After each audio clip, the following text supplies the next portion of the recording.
What's the difference between a cult and a church? How can you tell when a church is becoming more cult-like or exhibiting cult-like tendencies? We're going to answer these questions and more on today's episode of the Church Disrupted podcast. So if you're ready, let's jump in together to this podcast episode.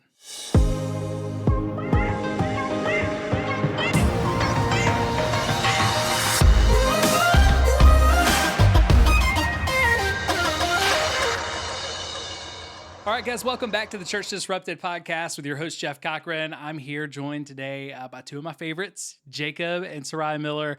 It's been a little while since we've had either one of you on the podcast, so welcome back. Thank you. And guys, I think you're going to love this episode today. We talked a little bit about this on the first episode that we were here together. We actually called this episode out, so we need to do it. But today we're going to talk about, hey, when does a church become a cult? How does a church become a cult? What are the red flags that let us know our churches may have cult-like behavior? And we're not going to call every church a cult today. We're not going to do that. But what has happened a lot over the last few decades is a lot of Christian churches, evangelical mega churches, large churches, small churches, all across the landscape, they'll start getting cult-like behavior, and all of a sudden somebody will call it out and say, that kind of sounds like you're in a cult when you're talking about what's going on. And what we want to do today is we actually want to equip you to not just get mad about that, which I totally understand why you'd get mad if someone says, hey, that sounds like a cult. None of us like that. But what can you do to ask, is there any truth to this? Because sometimes people are just jerks. People are turds. They're going to call everything a cult. I get called all sorts of names that aren't true. That's fine. But we always want to ask, is there any truth to that? Because oftentimes people will see cult-like behavior from the outside of us before we will, because we're so tied to it, right? So we want to talk about that, and more so than a cult, we're actually going to give you better language than cult language, because there's much better language than that. But this is going to be an awesome episode. You honestly don't want to miss a minute, so go ahead, make sure that you're in a place where you can watch or that you come back, because it's going to be fantastic. But as always, before we jump in, I love to thank everybody who's helping us get the word out on this stuff. You guys on social media are awesome. Okay, you've helped us to reach. We're reaching over 250,000 people every single month right now. It's amazing. I think just in the last 28 days or so on YouTube alone, we've had like 120,000 views between all the platforms. You start adding it up, we're reaching 250,000 people on the regular, and that's because of you guys, because you're sharing the content in so many different forms that it's hard to keep up with. So thank you for that. Every like, every share, it matters. Every time someone gives on Cash App, PayPal, Venmo, that's incredible. That's why we've got things like chairs now. It's why we've been able to upgrade some of our, just some of our stuff around the studio. Y'all came in today and I was like, hey, this is easier. This is better, right? We've been able to put some different things into editing because of you guys. So thank you for that.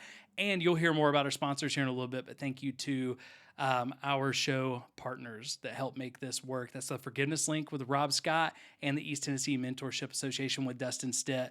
Incredible people. Again, you'll hear more about them later.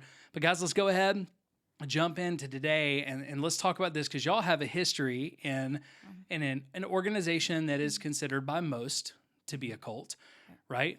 Cult means a lot of different things to a lot of different people. Nobody likes being told they're in a cult. Nobody likes their organization being called a cult. What's better language for you guys? Because Jacob, I know you've talked to me about this before. What's better language you think than cult? Well, first of all, cult is, at this point, it's almost like a thought-terminating cliche, especially if you're talking to somebody that is in one. So if we're going to use language that's productive and helpful, the best way to describe it, especially if you're talking to that person, high control group. Yep. Because cult brings a lot of connotations. It brings a lot of emotions to it, even though it's a very simple short word. It brings a lot. But when you say high control group, it makes somebody have to think about what you're saying, because those words strung together don't have an immediate response to a person. So when you're speaking about that, your organization, it sounds kind of like there's a lot going on, almost like a high control group. And then they have to pause. High control, what do you mean by that? And so now the conversation is open for you as the person talking to the person in the high control group to kind of say, well, this kind of is a little a little off-putting about your particular organization. And to be clear, a cult or high control group sometimes has nothing to do with religion or the church For at sure. all. You could be in a work environment that is a high control group. You could be in a extracurricular activity or a recreational activity of any kind that can start manifesting aspects of a high control group. And if that happens, it's easier to have that conversation with the person if you're coming at them not from a condescending level, but more so from from, hey, we're on the same level and I'm noticing these things, and have you noticed them? Yeah. Versus if you use the word cult as soon as you say it, they're kind of putting an arm out. They're going, hey, wait, what are you saying about me? Because it feels like you're saying something about their identity. So if you talk about a high control group, what about a high control environment? Is that a good language? It sounds like you may be in a high control environment. So that is different. You can use that language and it's almost the same amount of effectiveness. However, when you start talking about environment, it's almost vague enough for people to take a certain level of offense to it, because the thing about when you're in a high control group, or if you're experiencing any level of cognitive dissonance, is that you associate the group or the environment with your own personal identity. And when that happens, anything that is said against or even critical of the environment or the group brings up those feelings again. Okay. Well, I think the reason the word cult is so jarring to people is that it makes you feel like you're stupid. You're dumb enough to be somewhere where people are controlling you, and that's not true. Yeah. Well, a lot of smart people ended up in cults. You can be brilliant and end up in a cult because it is a slow transitional process of rewiring your brain and actually separating your logic from what is being told from you. Yeah. Well, and I would say, what do you guys think about this? I would almost argue it's not just a rewiring of your brain, and that it's slow is the reason why, it can happen and you don't notice it. These are like high level psychological tactics. Oh, definitely. Like this is psychological warfare. So when you think about, love bombing, you think about all that sort of stuff, like people know what they're doing, even if they don't know, hey, this is how you start a cult, or they know this is how I get people close to me and to do what I want them to do, right? So these are, for a psychologist or a therapist like my wife is, it's a little easier to spot. But when someone's doing it well, even if you know what to look for, when someone's doing it well, it is very, very hard to spot. So if you've been in a high control environment, I've been in a high control environment, high control group, cult, whatever you would call it, right?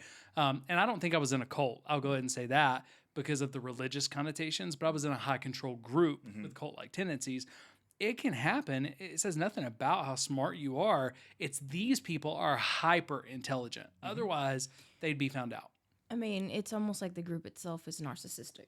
and it's very, very hard to, like, you could be the smartest person. You can be a psychologist and have a narcissistic parent or spouse, and you don't leave because that guilt, that control they have over you, that moment where they're like, honey, I love you, you're beautiful, you're precious, you're everything to me, and then they turn around and they are screaming and yelling and telling you what a worthless person you are and you're never going to be good enough, and then they turn around and they do it again, and it's a cycle. Well, and because the narcissist playbook starts with love bombing, they love you so well and tell you are so special and you are so smart and you are so beautiful and all these things at the beginning. Until you're not. That when you're not, and they follow it back up with something nice, all you want to do is fight to get back in their favor. And that's not just in relationships. Like a lot of times people think that's in narcissistic relationships, but you hit the nail on the head, Sarai. I've talked to, as a consultant, I've talked to a lot of organizations about this. Like you can become a narcissistic organization. They're the same red flags are there. The same things are going on. And a lot of organizations will love bomb you from the moment you apply. And it's part of the reason why they're able to keep you in, like on staff, why they're able to keep you in what feels like a toxic situation, that when you leave it, you say, why did I stay so long? Well, it's because you loved it for a moment. They love bombed you. It was great. It was kind of a utopia. right, for work until it wasn't. And you kept thinking you could fight back and get back to that place, get back to that place. And it's usually you're wondering if it's you. Yeah, what changed? What Was did it I me? do? I must have messed up the love that they were giving me. I did something to break what I was being given. So it's me. And then that's how narcissists get you, is they tell you that you're the one that messed up. Yeah. It's your fault. It's never theirs. Exactly. It is always. And have you ever ignored a narcissist? But yeah, I grew up with one, so. Yeah. So ignoring them, it makes them angry. Mm-hmm. Being away from them, saying, I don't need you anymore, I don't need this anymore, makes them very, very upset. For sure. So how is that any different from a high control group when you decide, I don't need you, I don't need this, this is not good for me? They get angry. And they'll do almost anything they can to show you you're wrong. Yep. Right? But so if it's, let's say it's a job, this is the best job I ever had. And then it turns south, it turns sour. Why? Oh, it must have been something I did. What did I do? How can I work back? Because I want that job back. That was the best job I ever had.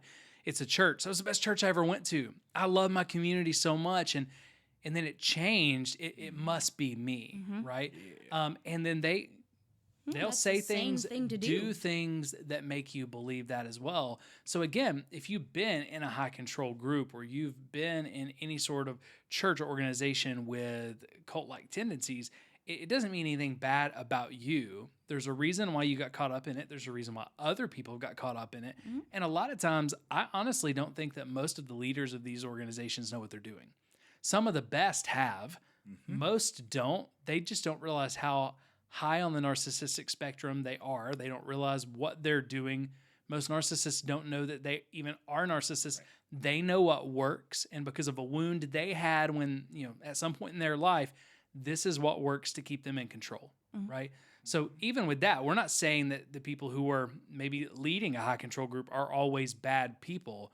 They're damaged people, but they've learned they need to keep control, right? They're doing what works. I mean, So you're actually hitting on two different things, which are very, very interesting. So number one is how very intelligent people get caught up into these high control groups and high control environments.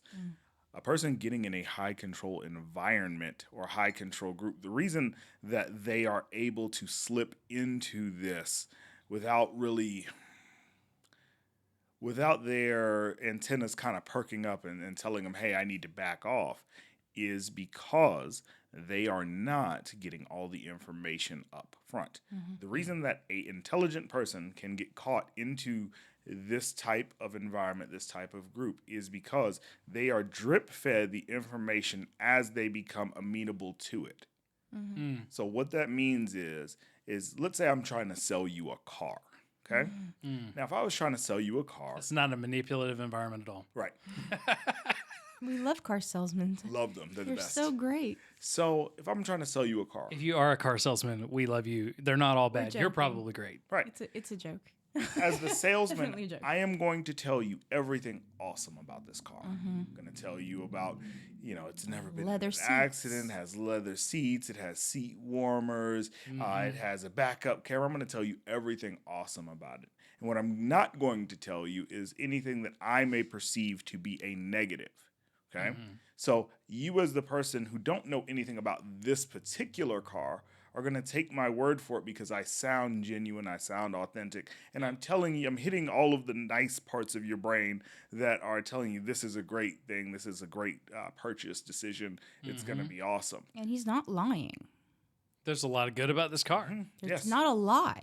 Now, when you drive that car, when you start to experience that car, and something happens, maybe something minor. Maybe you start hearing a knocking noise. Maybe you start experiencing a shaking or something like that. You're going to say, hey, by the way, that car that I got from you, it's doing this, that, and the other. Oh, really? Oh, well, I mean, I think that can, just keep driving. It'll iron itself out. And there is the difference because you already trust me. Yep. You've already bought the car. It'll You're iron in itself there. out if it doesn't bring it back. And then by the time you And we'll bring talk it about back, nothing can be done, right? But so I want to say this. I think this is very important. We're going to talk about some stuff today, and likely you're going to listen to this. And if you have been in a high control group before, you're going to start kicking yourself emotionally, and you're going to say, how did I not recognize it? We've done other episodes of the podcast already. We've not talked about red flags of high control group environments, markers of a cult. We've not talked about spiritual abuse red flags yet. But just in telling stories and in sharing the playbook, just little bit by little bit, we had people who will reach out all the time and they'll say, oh my gosh, you're telling me my story. Now that you're talking about it, y'all talk about it, I see all of these things. How did I not know? How did I not notice? And you start feeling really bad. If that's you, do not feel bad. We can talk about these things. The reason why we can talk about them so clearly, all of our hosts, is because we've been through it and we've processed it. The reason why we can also tell you those stories is because we fell to it. Right? Okay, we fell prey to it in one way or another. It's not your fault. So it has nothing to do with you. So don't feel bad if you're like, hey, how did I not recognize this? There's a reason why you didn't recognize it. And I think the same thing's going to happen when we talk about spiritual abuse red flags. But something that you said, a minute ago made me think about my situation. They spoon feed you things at a pace that you're able to handle it, that you're amenable to it, right? So when I was, working large multi-site mega church, doing well, everybody loved me. I was, my bosses would say things like, Jeff's the smartest guy who's ever worked here. He's a genius, all of this. I was kind of in the inner circle. Everybody loved me, but I didn't see things like NDAs. Okay. When it came time for someone to get fired, one of my bosses would do it and they'd say, hey, we'll take care of that for you. We know that's hard. Right. HR would take care of the other stuff. I didn't know. We'll that do NDAs were going out for you. Right? I couldn't set what the people on my team made, which I thought was weird, but it was, HR uses things like pay bands and stuff like that, so HR will set it. So I didn't know a lot of those things. A lot of little things. There's a lot of other things I didn't know was going on, and I was on the inner circle until I started asking questions about things I saw through kind of the veil, things that I was close enough to start getting wind of, but I hadn't actually seen. When I started asking questions about those, within a month, I was on the outs. Within a month, I was changing positions. Within a month, all the stuff we talked about has happened, right? Because they tried to spoon feed me something I wasn't ready to take, if that makes sense. And I didn't even know what was going on at that point. It was after that. It was a few months after where I started saying, whoa, there's a lot more going on here, because all the love bombing stopped. Then I could look, so that's why that happens though. They'll spoon feed you what you can handle and then either pull back if they feel like you can't handle it. And if they can't salvage it, then you become the enemy. Right. Hey, Church Disrupted community, if you've experienced religious trauma, church hurt, or spiritual abuse, and you want to heal and let go of your triggers and hurt, then we want to help. The Forgiveness Link and the East Tennessee Mentorship Association are two partners of the podcast that exist to help you leave your trauma behind and start living your best life. Church hurt and spiritual abuse don't have to hold you back anymore. Rob and the Forgiveness Link team will help you leave your trauma behind and experience massive healing in as little as 8 weeks. Their intensive process, it's faith-based, practical, and extremely powerful. I've experienced firsthand the transformative power of the Forgiveness Link process, and I would love to see you experience it as well. Dustin Stitt and the East Tennessee Mentorship team, they'll help you find healing from a different approach. This veteran-owned business is faith-informed and will walk through the healing journey at your own pace with you. From groups to individual sessions, they'll help you continue to take consistent steps forward toward the person that you want to be and the life that you want to live. Both partners can help you transform your life, and we believe in both of them. One is more clinical and delivers fast-paced results, and the other is more relational and works at the pace that you commit to. But please, please, please, please don't stay hurting on your own. Your church hurt experiences, they don't have to define you, and they don't have to hold you back any longer. If you're ready to step into healing and leave your trauma behind, please reach out to one of our partners. You can find out more information about them in the description below or at disruptedchurch.church on the Partners tab. You can meet with either of our partners at no cost just to hear how they'll work with you. And also, they'll let you know about special rates they have just for Church Disrupted community members. But regardless of which of these two partners you choose to work with, you'll be in good hands. And I can't wait to hear how your life has changed for the good, for the better, because you work with them. So, this is what you did. I'm going to tell you exactly what you did. Well, to I'd upset appreciate them. it. Okay. So, you asking the initial question, oh, why can't I set my team's pay? Why can't I do these things? No, that was perfectly fine. Mm-hmm. That was perfectly fine because they gave you an answer. They sure did. Here's where you messed up. You messed up because you questioned the answer. See, that's the problem. So in a high control environment, any high control environment that is successful, let me back up. And most of them are. Right. Like they're high control, that's a part of their success. Mm-hmm. So any high control environment that is successful, that can consistently gain new members, new followers, new employees, whatever, they have the answers to your questions. Okay? Mm-hmm. The only time that you will run afoul is if you do not accept the approved answer and move on with your day. Well, because when you don't accept the approved answer, what I was told is, and what I've heard other people be told, are things like, do you not trust us? Are you not loyal? You know, you have trust issues, you're disloyal. And then all of a sudden, next thing you know, I've got people who are telling me, oh, this is because of your childhood. And now it's because of things I went through in my childhood that I can't trust this answer. When, you know, now that I'm farther enough away from it, man, I can see all this stuff. I should have been asking more questions, not less. Right. I don't think I said this part on camera, but remember the last time we spoke and I was telling you there's this saying that I'd rather have questions that don't have answers than answers I cannot question. That is how you know you have entered an extremely high control group, because if we can't have a conversation about your answer because it doesn't feel right to me and you can't clarify it and you don't want to, and then you get mad at me and you turn it on me, and then now I'm the enemy because I questioned an answer that didn't sound right. There's where you have your narcissistic moment. Even if it's simple things, like you may be at a church and every time you ask, hey, what happened to that pastor? Or why do we have so many staff members leave? Right? Well, now you're not accepting the answer they gave you. Well, the answer is God called them somewhere else. Right? Or I still remember having a potential staff member that I was interviewing at one point, really wanted to be able to hire. And they said, hey, I'm going to be honest, everything about this church sounds great. What scares me, the biggest red flag though, is the amount of pastors who have left, the amount of turnover. Can you tell me why these pastors have left? I gave them the best answers I could. It's a lot of different things. They asked a few other people as they were interviewing, and the answers they got from most everybody else were much less honest. And it was things like, well, not everybody can handle working here. You know, we run so fast and so hard, some people just can't handle it, right? And now all of a sudden it's bad about them. Even though they told good stories about them, it's bad about them. Everybody who can't work here is deficient. And I remember that person just, hey, I'm not going to work here because if I come to work here and something happens, I'm going to be the person who is deficient. And then every time somebody calls for a reference, they're going to find out that I couldn't handle it when there's something else going on that people aren't saying, right? But they don't like if you ask those kind of questions. I think this is something else important to say because you mentioned this, Jacob, and I think it was huge.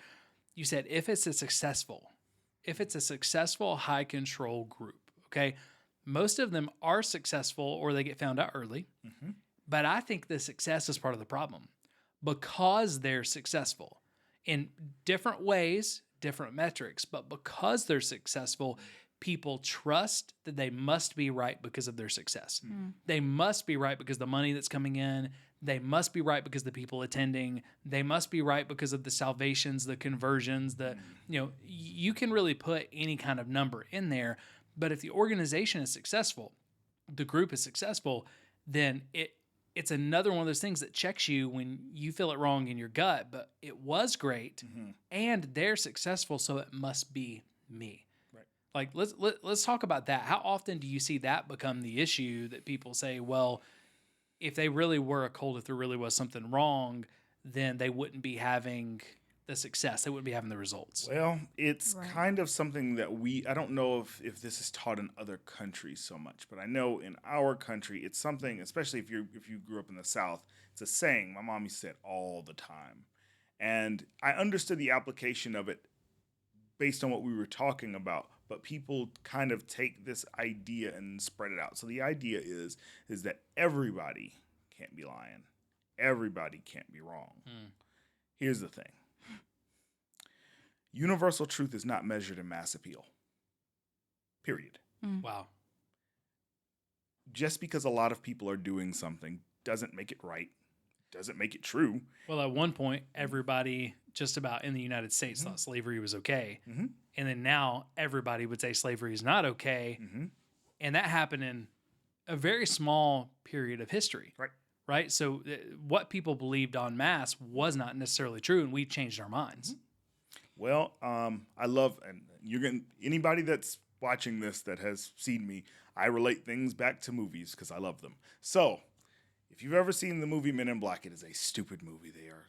It's full of comedy. Yeah, but it's so good to my soul. But It makes you happy. Hits the nostalgia buttons. the first Men in Black movie has one of the most, I think, unintentionally poignant speeches ever given. Tommy Lee Jones is talking to Will Smith about aliens. Will Smith says, well, why keep this a secret? People are smart. People will figure it out. Tommy Lee Jones says, a person is smart. People are dumb, panicky animals, and you know it. He says, 100 years ago, everybody believed that the earth was the center of the universe. They knew it was the center of the universe. 1,000 years ago, people knew for a fact the earth was flat. And 10 minutes ago, you knew that you were alone on this planet. Imagine what you will know tomorrow. Wow. And that, to me, you don't really notice these things until you go back and you say, huh. Yeah, that line's way more true than I remember at 10 years old. So. Right. Love that movie. But that's kind of the point. The point being is that when you're looking at things that tell you that something is okay are not because you're not intelligent. It's not because you're stupid. It's not because you're easily fooled. It's because the metrics in which you use to gauge something's authenticity and veracity are already skewed. How you can tell something is true or not is that you test it. If you test something and it comes back aces, then you know it's true. But that's times. not what we are taught. Yeah, that's the scientific method. We don't do it one time. Is it repeatable? Right. Yes. But we don't do that as human beings. What we do is we look at the people around us. And Work the for them. Right. And if the people around us seem happy, seem content, seem successful in what they are doing, we use that as the metric to basically feel if we are going to do it, if we are going to be successful at that thing. Really And hard that is mentality. very, very dangerous. That is the main tool of a high control group, or what we're going to call for today a cult. That is their main mechanism, because if they have a lot of people, a lot of smiling faces, that is how you get caught, because surely all of these people can't be wrong. Well, so not only are we successful, but look at all the successful people who are a part of our group, right? Like the amount of successful people who were, for lack of a better phrase, subtweeting me, when I was going public about some of the spiritual abuse and some of the, just improprieties that were going on. Man, all of a sudden I have very successful people, in our city, in our community, who are talking about me without talking about me. Why? Because they thought that would take the pressure off, right? Because again, all of these successful people can't be wrong. Look at all these results we're getting. And that's why usually high control environments, high control groups fall when a lot of successful people finally come out and say, wait, but I had a similar experience. I had a similar experience. Right. I had a similar experience. And I think in our situation, which, nobody fell, but I think one of the things that lent credibility to our situation was, one, we posted things like NDAs. You can't really hide with the picture of the document. Right. But the other thing was there was a whole lot of former staff members, for instance, who could not say anything. Former family and friends of staff members who could not say anything because of those NDAs, yet it was their silence that was so deafening. Because if we were wrong, surely they would have come out and said they're wrong. But all that ended up doing was really splitting people into two camps, because anybody who's a part of a high control environment will look around and they'll very easily take it when a leader says, well, we can't all be wrong. Look at the results. Look at all these successful people around us. We must be okay. So this person comes in and says, I've got questions. Let's talk. Why did this stuff happen? Let's talk about that NDA that was posted. Let's talk about what happened to this person. Let's talk about the experience they had. You've got to help me understand this. And then they walk away with, you're right. You guys are successful. You are doing good things for the kingdom of God. There are a lot of other successful people here who haven't experienced that. It must just be my friend. And now they walked in saying, I demand answers. And they walk out saying, we can't be friends anymore because my leader said so. When I was young, my mother was always very, very miserable. But the one thing she did teach me is, when we step out of this door, when we step out of this house, you better have a smile on your face and look like your life is the best thing in the world. And that applies to a lot of people that end up in church or kingdom halls. You look happy, you look excited, you look, because it is trained into you. You have to be there and you have to smile. And when people are like, how you doing, sister? I'm doing wonderful, God willing. Well, I mean, that's why the documentary about the Duggars and that whole ministry and everything is why it's called Shiny Happy People. Right. Looks really good on the outside. So when people say it works for everybody, no, it seems like it works for everybody. It on the surface, yeah, you see a bunch of smiling, happy faces, excited to be there. You do not know what is going on behind those closed doors. Which is a lot of times especially with churches, high control group churches. And again, they may not be a cult from like a religious orthodoxy piece. So they may have like an orthodox belief system's been around for a long time. But when they start having high control tendencies, cult-like tendencies, they will put out as much on social media.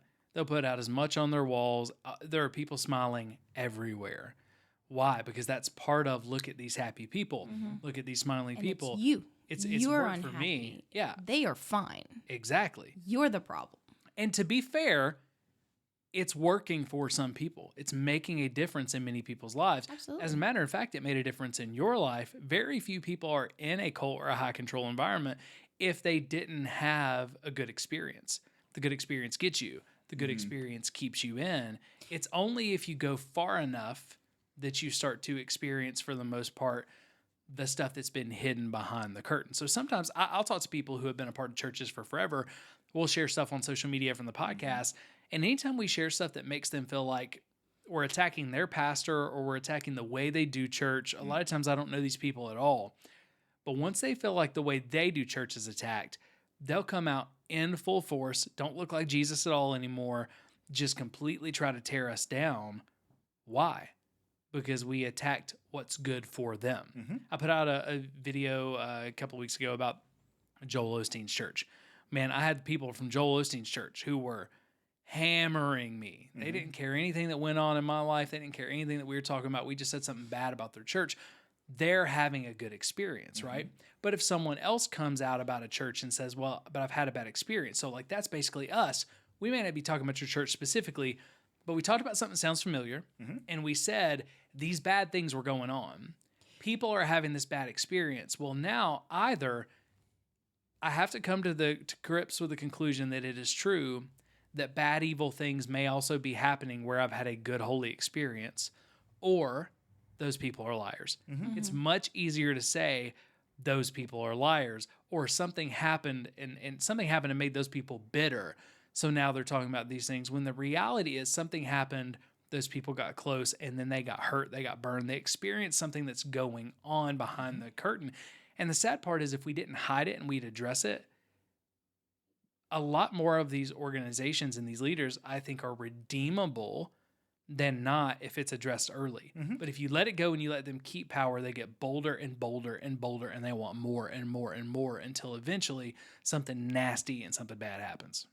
Well, it depends. So, sorry, go ahead. I think that the most sad part is that those that truly want to, they're zealous, that they want to do, they want to put in their time, they want to help, they want to be good Christian people.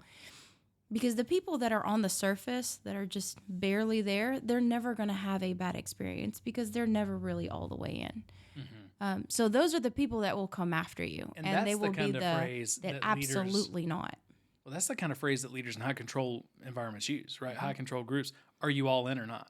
Oh, those people aren't all in. Like, so you just said that. I did. I've heard that so many times. Yep, but think about it. When you are all in, when you actually decide, okay, I'm going to be all in, I am going to put my time, my effort, my emotions, my whole self into this, then you start going up, and then things start going really badly, and then you're just chasing hope at that point. You're chasing the hope that this is going to be okay. I hope that this is going to get better. You're literally chasing hope and a dream that is never going to come true because you're climbing a ladder that doesn't end. It's an escalator. It just keeps. Good way to put it. Well, it's like every time you take a step, someone's taking another one out from under you, right? So let's talk about this because you guys, not only have you been involved in this, you grew up in this, you've had to leave a high control group, but you've done a lot of study on this, Jacob. So help us to understand, like for our listeners and thinking people who are either in evangelical churches or who have left evangelical churches. A lot of them have experienced deep church hurt and spiritual abuse. What are some markers that you can give them that they can look back and see or can help friends see who are in these kind of environments? Now, what are some markers of a high control group or markers of a cult-like environment? Okay, so we're going to start with the soft things, because depending on where you are or where your organization is in their transition from being an evangelical organization to becoming this high control group, some of these may or may not apply. So these are things that you need to be all of them don't have to apply. Exactly. Right. So here's the first thing. If the church leadership, or if it seems that the church leadership is putting the hierarchy of the church ahead of the ministry, that is a extreme red flag. Because, and I'll give you an example of what this looks like. That's what I was about to ask for. Okay. Perfect. So what this looks like is, let's say that pastor says something that rubs you the wrong way. And I mean, not something that rubs you personally the wrong way, but rubs your sensibilities as a Christian the wrong way. Okay? If you bring that up, if you pull pastor aside like the Bible says you're supposed to, and pastor tells you, shuts you down, quick, fast, you're done, right? That is putting the hierarchy of the church ahead of the ministry, because as the pastor, it is his responsibility to shepherd you in such a way to either A, say, hey, that affected you in a way that I did not intend to. Maybe I need to figure out how to season my words with salt. Or, hey, that affected you because it was supposed to, because there's something going on in your world that we need to address and help you individually with. Versus saying, hey, I didn't mean it that way. It shouldn't have affected you. Move on. Right. Get over it. And that is one of the largest markers. When these people become unapproachable, when you feel that there is a buffer They're between infallible, right. at least to Now, them. whether that's that they walk away, so that buffer could be that they walk away or are dismissive when you bring them something. Okay. That buffer, I'm assuming, could also be they act like they take it and receive it and then ignore it and do nothing about it. But that buffer could also be very physical. It could be other people that every time you try to bring something hard to them, someone else swoops in and starts having the conversation, or someone else follows up, and all the way to the point to where it's, hey, that leader's in a green room and no one talks to them unless they're on staff or close or whatnot, or you only get 4 or 5 minutes with them in the lobby and they get rescued if you're trying to have a tough conversation with them. So that can look a lot of different ways. Unapproachable doesn't mean that you can't talk to them per se. Correct. It could be, but it's really any of those things could be unapproachable, correct? Correct. Did I miss any? Any good examples you can think of? The other way that they can be unapproachable per se is that if you do have these type of issues, it's not even so much that somebody swoops in, it is that there is a mechanism, a procedure in place for them to never even have to address your concerns, because there is an entire team of people that are set to address and dismiss those concerns. That is really that's when you've gotten all the way. That is when your organization is I don't want to say too far gone, because I don't think any organization is necessarily too far gone, but Some of them are. Yeah. I tend to say even ones that we've had bad experiences with, people think are too far gone. I tend to say I don't think they are. I think they could fix it. But you just said, hey, you know you're all the way in when this happened, and all I could think was, Mama, I made it. Because the last bit of concerns that I had, there was a team of people to make sure that the person I was concerned with never had to address the concern privately or publicly. Right. It was as if it didn't happen. And I had someone who, from within the organization, who is no longer a part, but had been within the organization at a higher level than me, who actually said, and they're talking about an elder board, okay? But they said that elder board, they say their job is X, Y, and Z. But in a lot of churches, their job is not X, Y, and Z. Their job is to block and tackle and make sure that nothing sticks to the leadership of the church. And I think that's what you're talking about. That there's mechanisms or a group of people, processes, whatever, to make sure that nothing sticks. And in a lot of churches, if it's your non-denominational, if I can speak, non-denominational evangelical megachurch, it's probably more people and processes. If it's a smaller church, or if it's a more mainline church or something like that, a lot of times it becomes the judiciary process. Right. The process you have to go through. If you're not an expert in it and you don't understand it, then your concerns will get lost in the process because you didn't do it right, because you didn't bring it the right way, because you didn't have the right evidence. So that's another one of those mechanisms. It's not people, but it's a mechanism that is meant to, and I think they're put in place initially to protect pastors and clergy from incorrect or made up accusations. But if you've been in that and you're a narcissistic leader, you learn how to use those same mechanisms to protect yourself and make sure no one can ever get rid of you. Right. And that's why you're in that pedestal. And the more people protect you, the bigger that pedestal becomes, and the further away from your flock you become. But if people are experiencing good things from you or from your preaching or from your church, then they're going to protect you at all cost, because your success is tied to their identity now, right? They need you to be okay. They need you to be successful. They need you to be holy. So people are going to protect you, and they don't even realize that's what they're doing. Right. So that kind of leads us into the next thing. Okay, so that's the first red flag, though, is when your leadership becomes unapproachable in some way. Okay, so the next thing. You said that was a soft one? Yes. Dang. I don't know if I was completely prepared for this, Jacob. I'm sorry.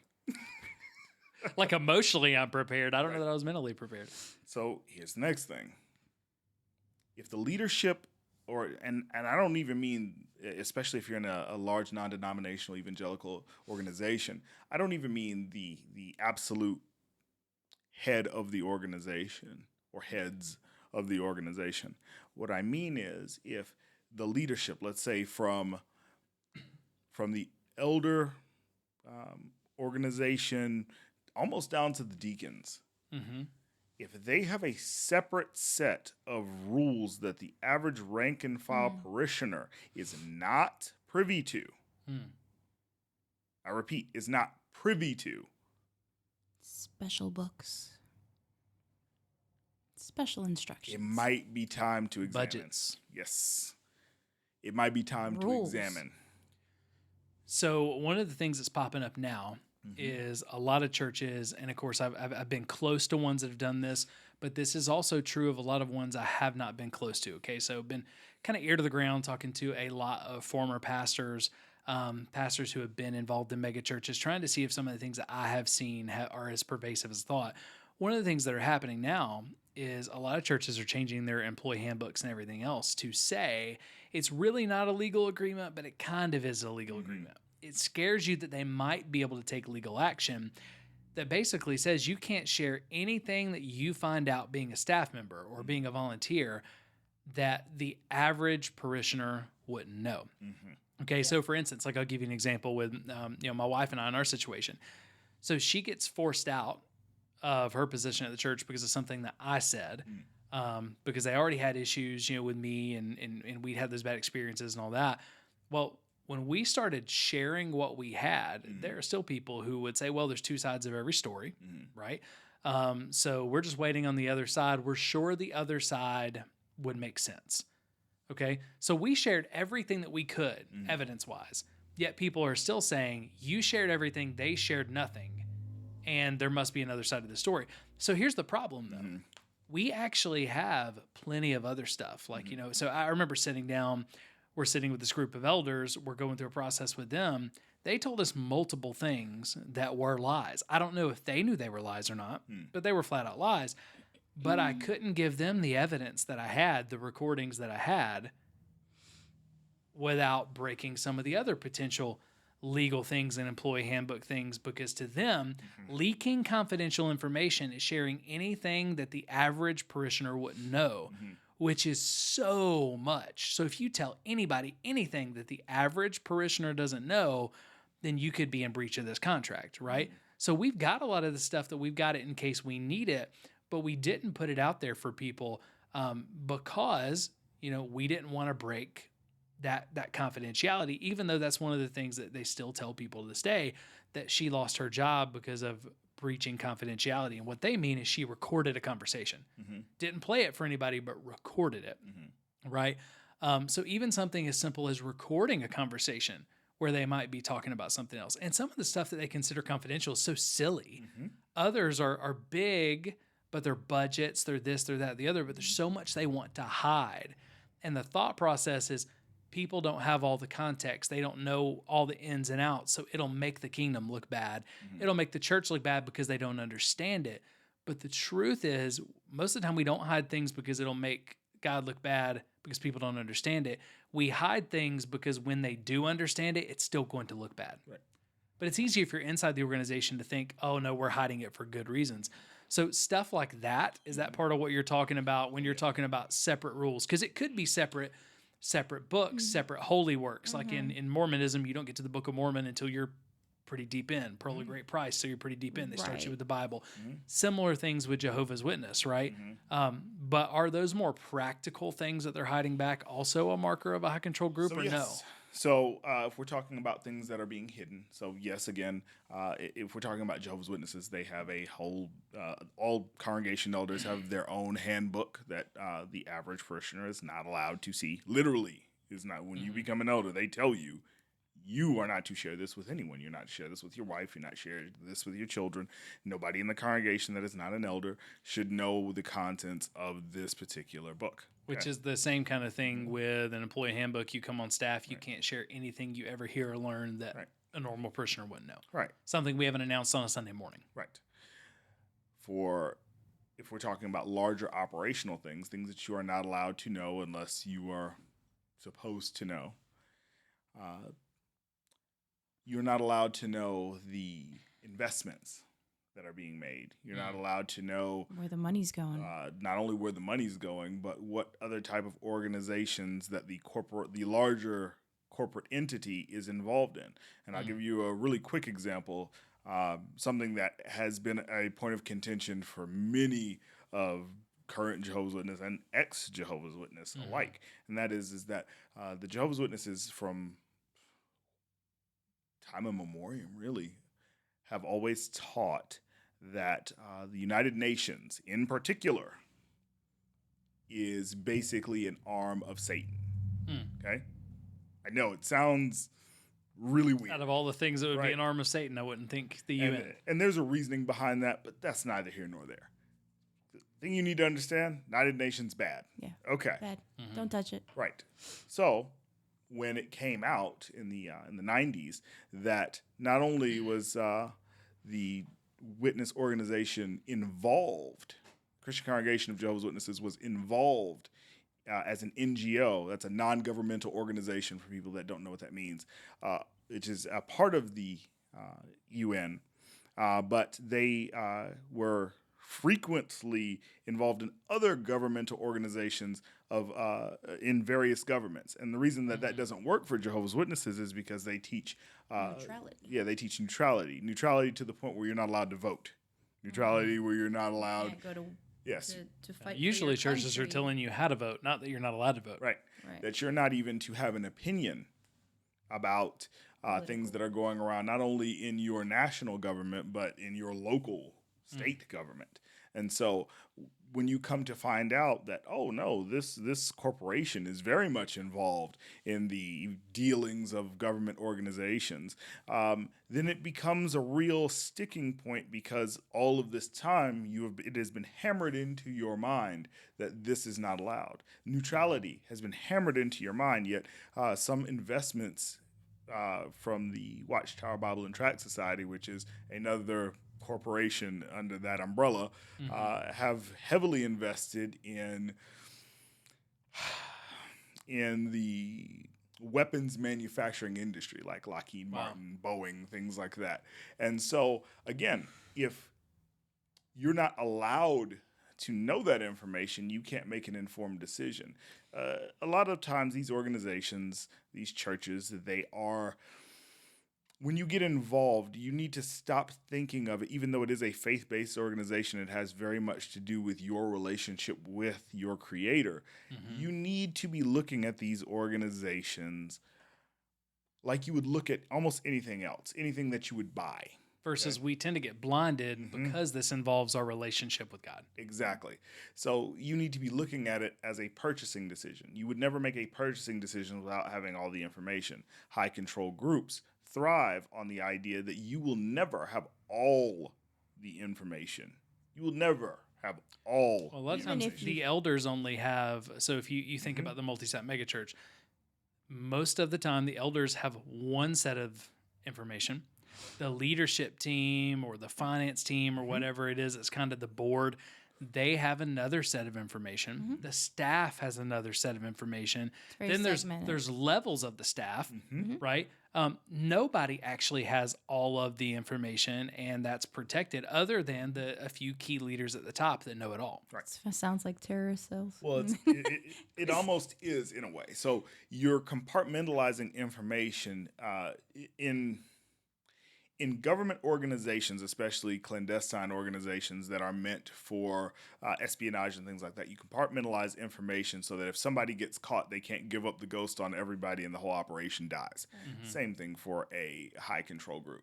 Only everybody don't want to get arrested. There you go. You compartmentalize the information not because you're trying to protect the other people that might be involved. You're trying to protect the organization. So that brings me to my next thing. When the organization... Okay, so just to recap, Yes. though, the first red flag is leadership is unapproachable. Correct. And we have a lot of different ways that could play out.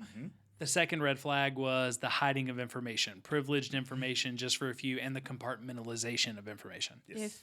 If I may add, so I remember when we found out about the UN. I also remember that once that was brought up, their explanation for that Right. was... And there's always an explanation. Yes, but it was... It was toilet paper thin. They said, well, we just joined the UN so we could use the library. The free... library that anyone can Library. use. So normally, and from my experience, which is not as in depth as y'all's, but from my experience, usually the first couple of explanations aren't that bad. But the more you question and the more explanations you get, the deeper you go, the more paper thin they get because they didn't expect anybody to be able to ask those questions. Right. Right. But to be able to ask that deep of questions, you have to be willing to leave it all, which is why most people don't. Well, so this was an interesting situation. Every other scandal that involves this particular organization was usually brought about some sort of schism. There's a silly, God, I hate even mentioning this because it's so stupid. But in 1975, a lot of people in church leadership were, including the do it.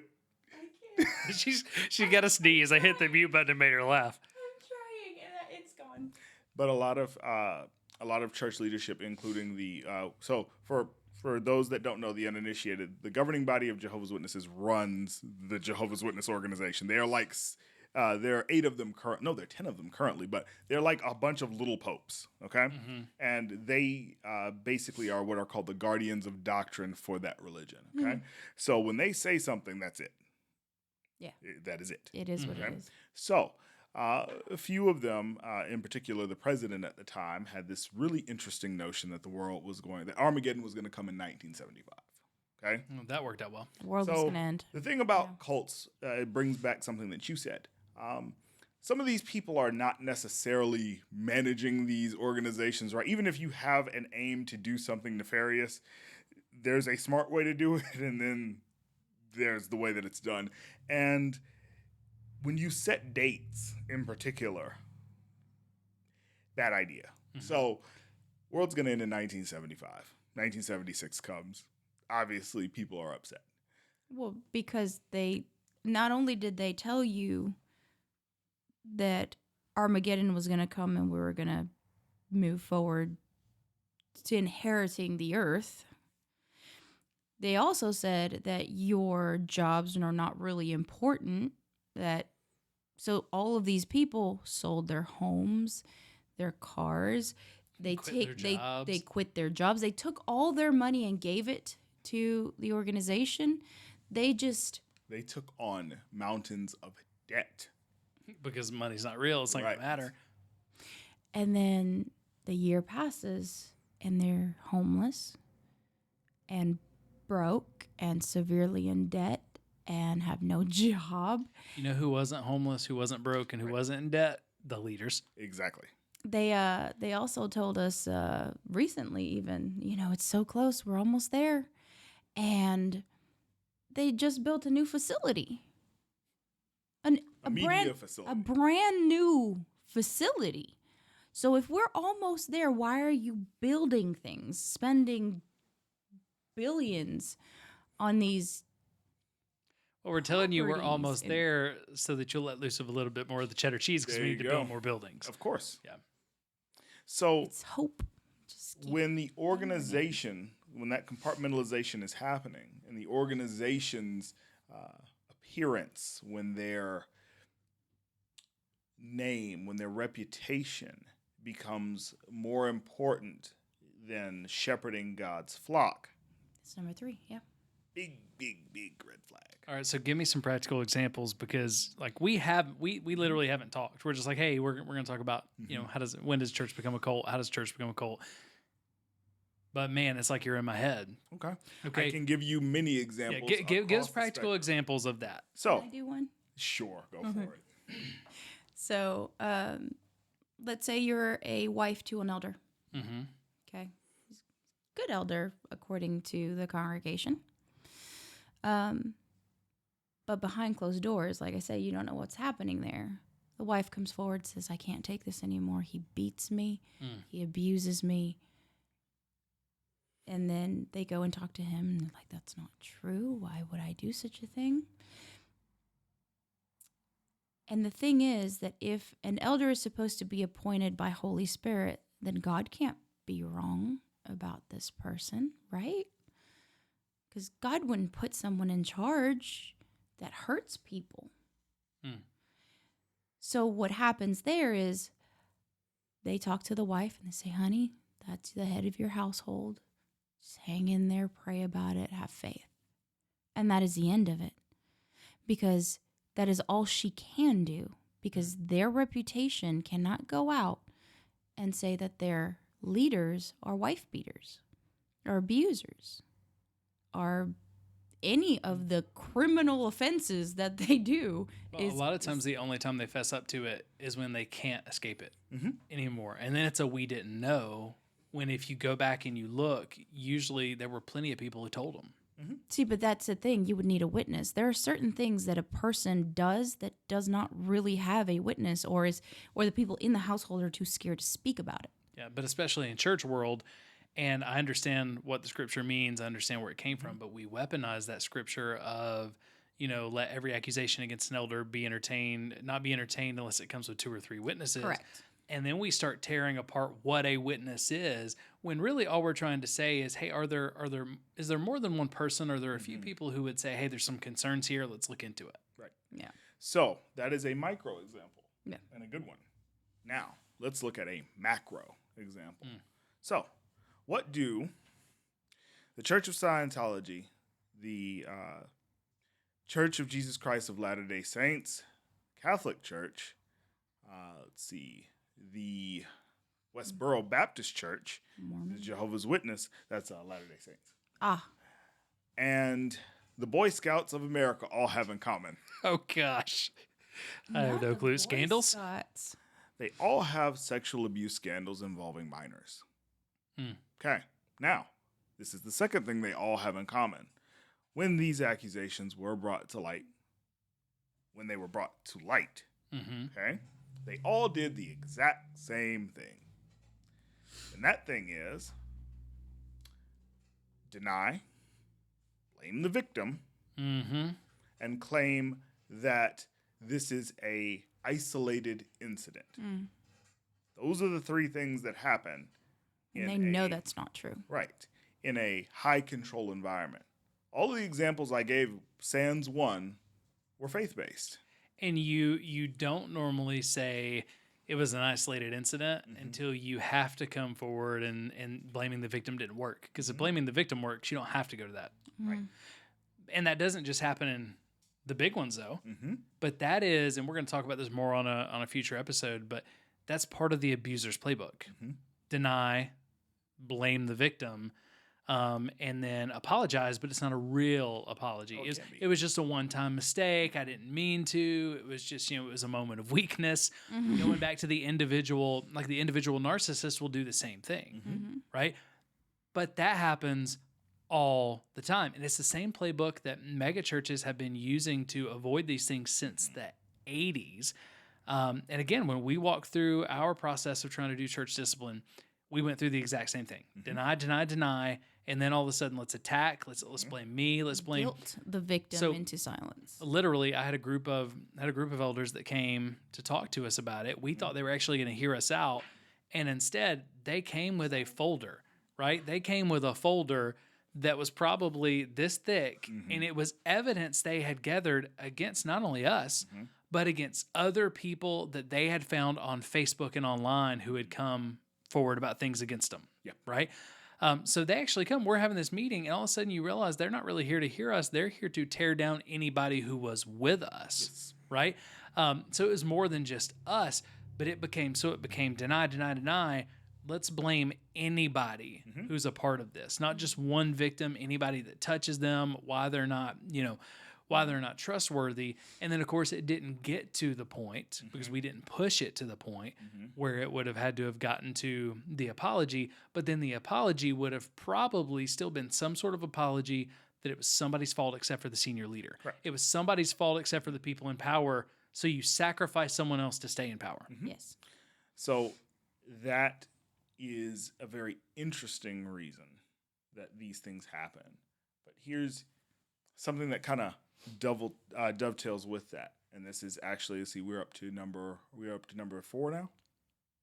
Yes. This is 3? the 4th. Right. All right. Recap them for us real quick. Okay, so we've done, let's see, when the minister becomes larger than the ministry and becomes unapproachable. We've done that. Okay. One. We've done when there is information that is unattainable by your average member. We've done that. That's right.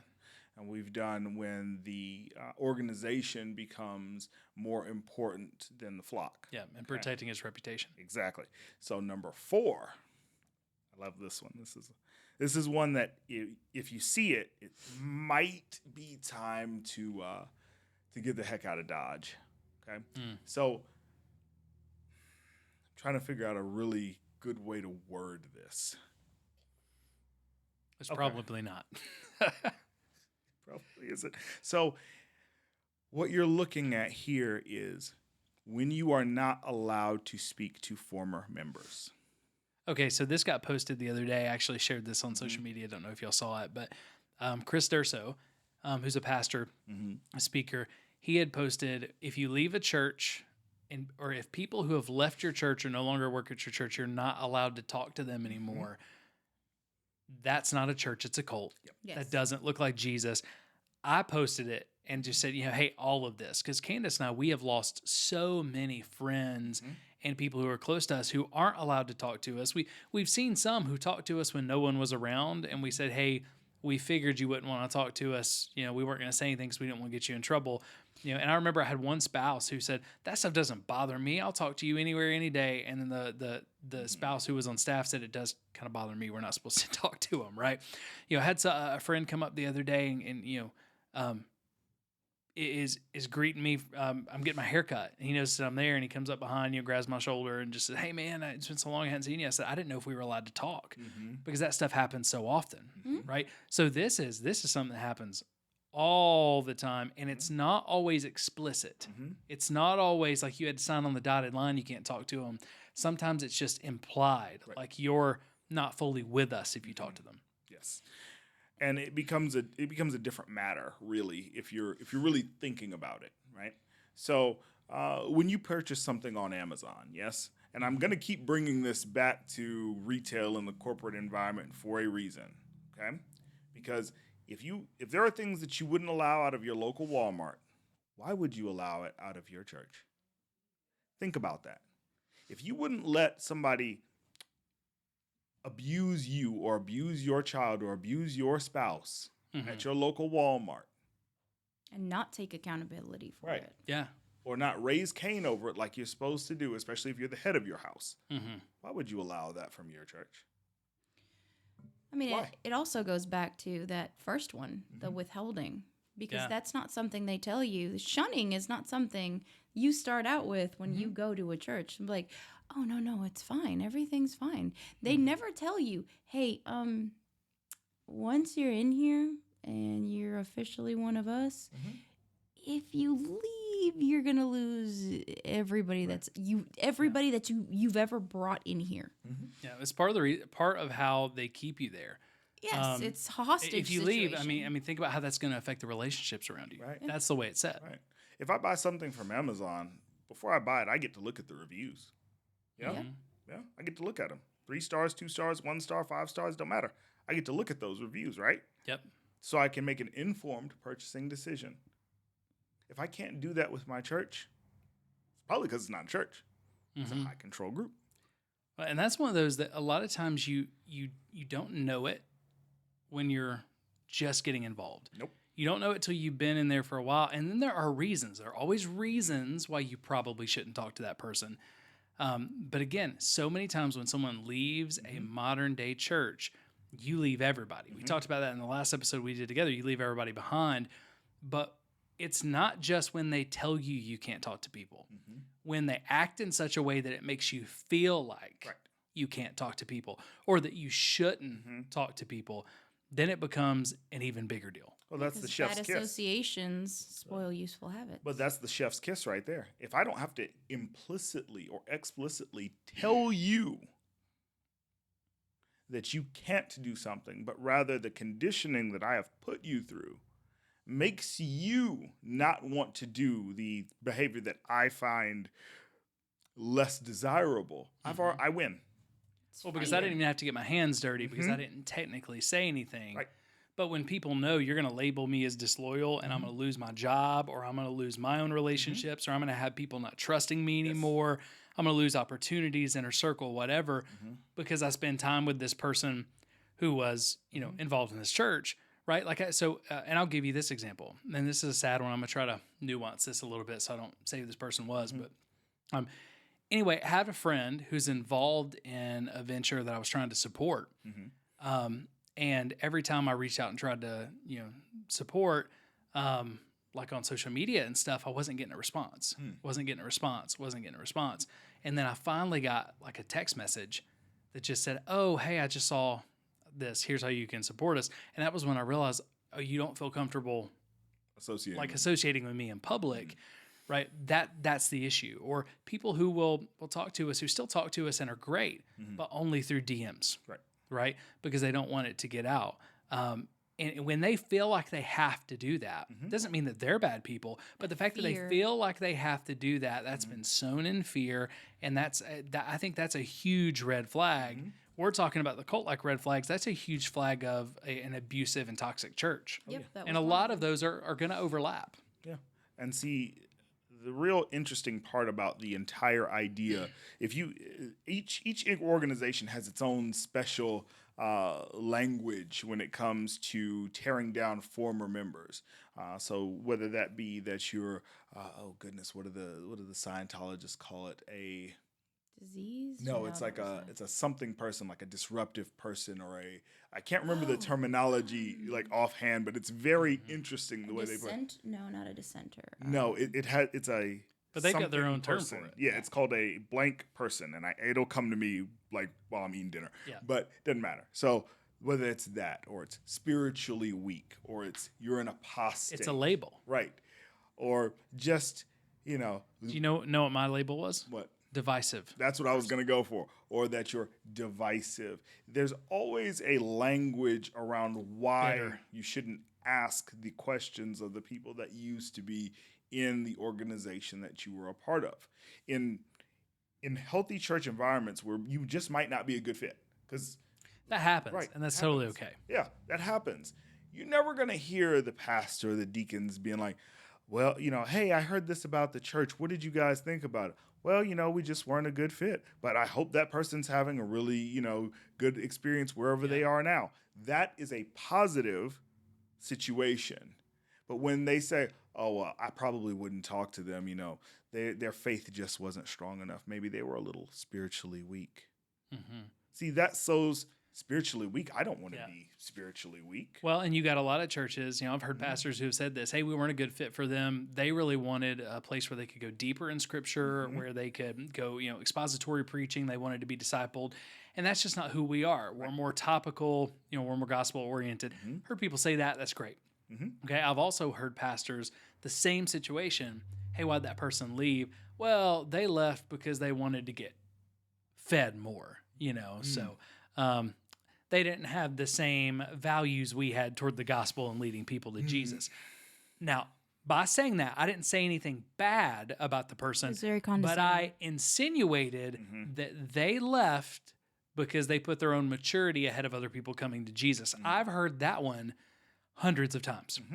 Right? I've heard that one hundreds of times. Or, hey, why'd that person leave? Hey, you know what? We love them and we pray for them and their family, and they did a great job when they were here.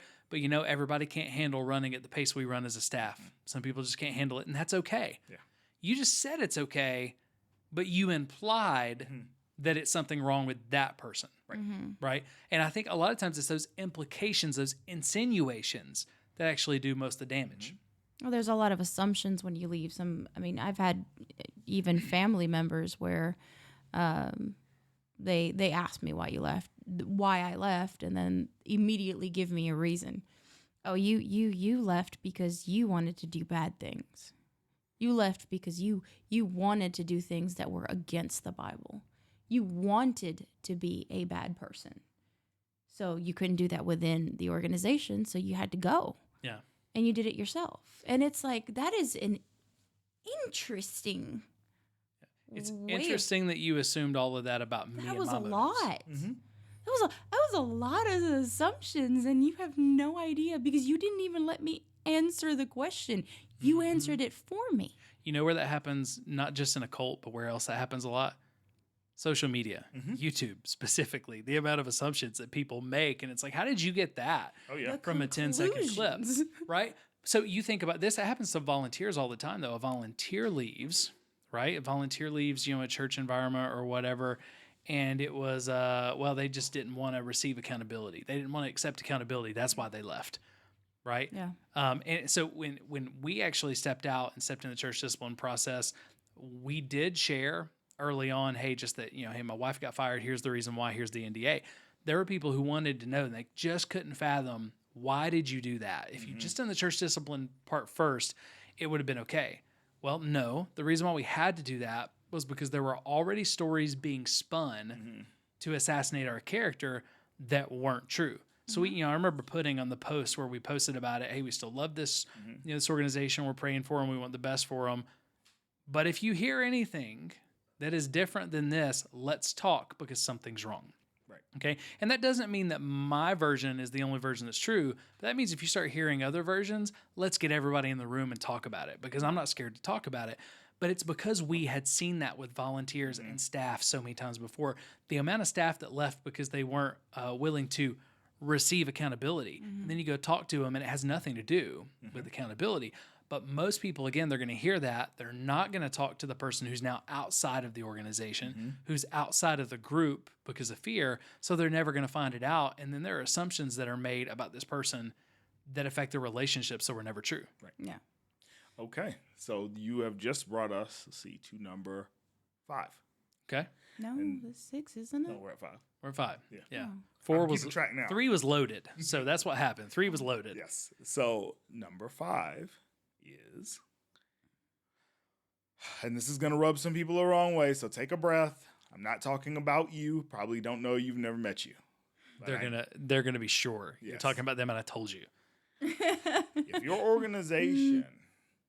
organization has its own disciplinary system within the organization for adult people, you might want to rethink your association with that organization. And I will tell you why. So, if this is a faith-based organization, yes, what does the Bible say about the people that can judge you? Who are those people that can judge you? Well, that's gonna be God. There you go. So no people, no person. Well, and Jesus technically a person, but that Sure. that's He's splitting not there Trinity anymore. hairs right there. Right. But no physical flesh That's and right. blood person that has sin within them has the authority, according to the Bible, has the authority to judge you, because pastor or parishioner, we are on the same level. We are on the same level. Why are we on the same level? Because we are imperfect. We all sin. We all came from Adam. Okay. And we're talking about, like with judge and everything else, we're not talking about saying, hey, that's wrong, you shouldn't do that. Correct. That's calling sin, spade a spade, wrong. We're talking about judgments about who you are as a person, whether you were guilty or innocent, like deep judgments. What we're correct? talking about are judgments that are followed by discipline. Okay, gotcha. You get what I'm going with this? Like, hey, you shouldn't do that is very normal. Yes. We do that. Yeah. We do that here. I just know people are going to say that, and they're just going to think we're against judgment, and because we don't want to respond to sin, which again, people make assumptions. So I'm just putting it on the record. Good there. job. So, for example, I have actually seen a wife to an elder accuse him of horrible things. Okay.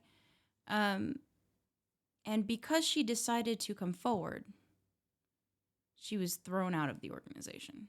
You are no longer part of this because you are a liar. You don't have enough faith. You didn't pray about it. You didn't do this. You didn't do that. You are no longer here. Discipline. She got kicked out. The first thought was never protect her. Something might be going on. There you go. And so the reason that discipline within a imperfect environment, a faith-based imperfect environment, is generally a taboo and a sign of high control is because those mechanisms for discipline are more than likely being used as a form of control. Yes. They are usually not because of the betterment of the congregation, the betterment of the flock, the betterment of the individual's relationship with Jesus. That is not what they are for. They are for controlling you, because more often than not, and I speak from personal experience, you do not see these things being implemented because a person has committed a serious sin that is affecting other people. You see it when that a sin or what that perceived sin is affecting the organization and that person standing within it. Yeah. Well, it's even things like, NDAs. You don't have them signed to protect, for the most part, you're not having them signed to protect people's personal information. You're having them signed to protect the reputation, right? And all those other things. But here's something that I think is also important to note. It's not every time, but when you're a part of an organization that has its own disciplinary process, and a lot of denominations have their own disciplinary process, well, if your church has already taken care of it and we keep it in the family, then what that does is that keeps people from going to the authorities about actual crimes that should be reported. And we've already taken care of it. You don't want to make, you don't want to make your church look bad. You don't want to make God look bad. And then people don't take things that need to go to the actual authorities and through the actual court system. Well, not only that, but their discipline is disjointed. Right. They play favorites. So if somebody does commit a sin that should be disciplined, if we are going through the agreement that discipline's okay, then they don't. It's a slap on the hand and go back to where you were. Even though this person did horrible things, and you're setting him back onto the flock like it's okay, and you're just giving him the okay to do it again. And when someone asks why, or a victim asks why, hey, how are they already, restored? How are they already doing this again? Well, hey, we're supposed to forgive. God forgave him. God forgave you. You need to forgive them. And now that's where your faith is get questioned. and that's where spiritual abuse comes in. That started out as a high control tactic. And then, so I would even say this, and I don't know if it was going to come up because it's not going to be in every high control environment. Right. But spiritual abuse is another high control tactic when the first ones didn't work. Right. In almost every situation. All of what we've said so far is a level of spiritual abuse. It just kind of goes up from there. Yeah. Because when I say that the discipline committee attacks the people they don't like, because if they like you, it's very hard to get them to do anything to you. Yeah. Well, and here's the thing too, when you think about other discipline, when you think about other trials, right? There's a certain level of public knowledge there. Yes, there are things that are sealed. Yes, there are things that are you can't be privy to, but most courts are fairly open, right? That you can get certain transcripts. Although there will be things redacted, church discipline almost always happens behind closed doors, and the average person is not privy to hear it, can't find out what was said. Which even becomes know why an you were issue, in trouble. right? Versus if you were to take something to the elders and it was weighed and measured and people could come to it, right? Like a courtroom, being quiet and whatnot, but we don't do that. Most of the time, nobody has access to what was actually said. So at the risk of sounding redundant, again, things that the Church of Scientology, Catholic Church, Boy Scouts of America, Jehovah's Witnesses, Jesus Christ, the Latter-day Saints have in common, they all have internal, or some of them had internal, and now they're gone now, but had or have internal disciplinary procedures that supersede or flat out remove the authorities from the situation when a crime is committed. Yes. See, that, again. Because they don't separate crime from sin. Right. And so Which allows crimes to be hidden and predators to stay because it's a doing sin. the same thing. Yes. No, sir, that is a crime. Because your organization has no enforcement element to anything that's going on, nor are these people trained in psychology, trained in law enforcement, trained in anything that would give them the authority or the expertise to really be able to handle these situations effectively. Yeah. Speaking from personal experience, Jehovah's Witnesses elders are plumbers and window cleaners and construction workers and, laborers and graphic designers and any other profession you can think of. But they are not child psychologists. They are not counselors of any sort. They're not detectives. Right. They're definitely not detectives because you're not allowed to be. And did you know that most elders aren't detectives? I did know that. Yeah, I don't think they do. No, they really don't. But they have seen a lot of TV. Yeah. And stayed at a Holiday Inn Express. And from personal experience, I can tell you that it makes it so much worse. Yeah. I mean, the initial trauma alone is bad. And I believe that with therapy, you can get to a point where you're okay. But your trauma becomes tenfold when they take your trauma, diminish it, tell you that it's your fault, you did something to it, and that you deserved it, basically. Mm-hmm. Because that's really what you're telling me is I deserved what happened to me. And that's where you move from just victim blaming to victim shaming. Right. And it just makes it psychologically so much worse. Well, and it's what a lot of experts call the second wound. And the second wound is multifaceted, but it's the people I trusted who would make it right actually hurt me and covered it up. Mm-hmm. And the people who I thought would be with me to care for me when they found out turned on me. So the second wound, it touches multiple of the things that we talked about today, but the second wound is always more damaging than The first, first. one. Absolutely. Because the first one is still closable. You can sort of patch it up and fix it. Mm-hmm. But when they go through and like you said, you have the second one, which is the people in your church that you trust. And then on top of that, those people not only turn on you, but they turn your family against you. Mm-hmm. You thought they were going to people that listen and kept help. you safe. You thought they were going to listen and help to make it right, and instead they attack you and blame you. And they take the people. Imagine a child. As a child, the only thing, the true people that you trust that make you feel safe, is your family, is your mom, is your dad. These people that you believe as a child, nothing will harm me because they will be there to protect me. They are my wall against harm. And then you take that wall away. And I feel like the ramifications of that, and I've told Jacob this multiple times, I need to feel safe. And it's not, I know that most females, they get into a marriage to feel safe, but for me, the biggest part in my life is I have to feel safe because I haven't been my whole life. I have not been safe. Yeah. And part of my trauma is, and I tell my husband this, I need to always feel safe with you. I need to be safe, and that puts a lot of pressure on him. I think that whole safety issue is part of the reason why discipline within these environments is not necessarily a good thing. Because, again, if you take her example of feeling safe because of trauma, and you take the idea of trauma into an environment where you're not really sure what the rules are, which kind of dovetails to what we already talked about.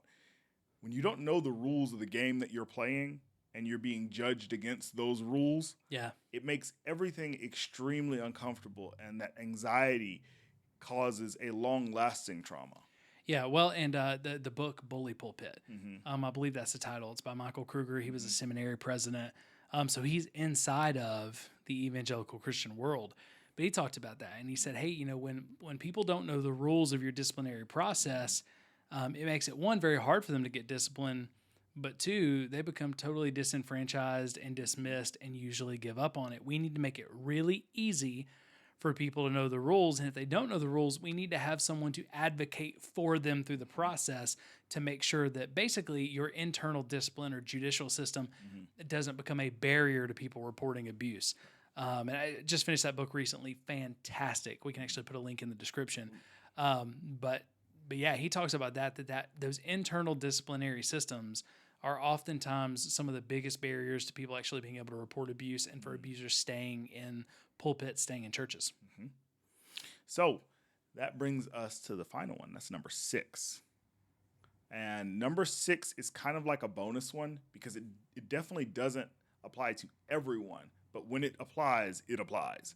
So if your organization has a system in which there is a teaching component for rank and files to basically proselytize outward that does not give pertinent information to the person that you are preaching to or proselytizing to, you are more than likely in a high control group, okay?